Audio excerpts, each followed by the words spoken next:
This video contains news and analysis related to a recent terror attack in Kashmir. The content may include sensitive visuals and discussions that could be distressing to some viewers. Viewer discretion is advised. We strongly condemn all forms of violence and terrorism. The purpose of the content is solely to inform and create awareness based on verified reports. Top quality और consistent performance के लिए सिर्फ silver pump नाम याद रखना। आगामी 7 मे बुधवार एकाधिक राज्ये होबे मक ड्रिल। অশান্তির আবহে এমন নির্দেশ দেওয়া হয়েছে কেন্দ্রের তরফ থেকে।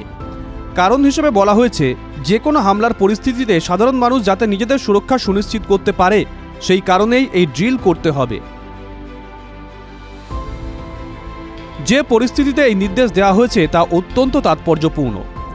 এর আগে শেষবার এমন মক ড্রিলের নির্দেশ দেওয়া হয়েছিল 1971 সালে, অর্থাৎ ঠিক যে বছর ভারত পাকিস্তান যুদ্ধ হয়। সেবার এমন মহড়ার ব্যবস্থা হয়েছিল। গত 24 ঘন্টায় একের পর এক গুরুত্বপূর্ণ বৈঠক সেরেছেন প্রধানমন্ত্রী নরেন্দ্র মোদী। প্রতিরক্ষা সচিবের সঙ্গেও কথা বলেছেন তিনি। আর তারপরেই এই মক ড্রিলের নির্দেশ পৌঁছল রাজ্যে রাজ্যে। গত 22 এপ্রিল পেহেলগাঁওয়ে জঙ্গি হামলায় মৃত্যু হয় 26 জন পর্যটকের। পাক জঙ্গি সংগঠন সেই হামলার দায় নিয়েছে। এরপরেই প্রধানমন্ত্রী স্পষ্ট জানিয়ে দেন যে কোনো প্রান্ত থেকে খুঁজে বের করতে হবে জঙ্গিদের। কেন্দ্রীয় স্বরাষ্ট্রমন্ত্রী অমিত শাহ জানিয়েছেন কাউকে রেয়াত করা হবে না। রবিবার রাতের দিকে একবার যুদ্ধকালীন তৎপরতার সঙ্গে ময়দানে নামে ভারতীয় বায়ুসেনা।